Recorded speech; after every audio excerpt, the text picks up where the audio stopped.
Hi, in this video I'm going to show you how to always show the code when using Data Analyst in ChatGPT. So if you are finding a problem showing your code when you are analyzing data in ChatGPT, then this setting should help you do so. So all you need to do is to go to your profile on top right corner here and click on it. From here, go ahead and tap on settings.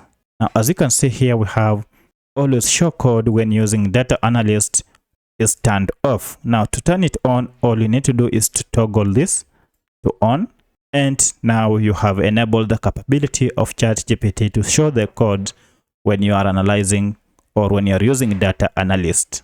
So go ahead, try out, and it should be able to show the code.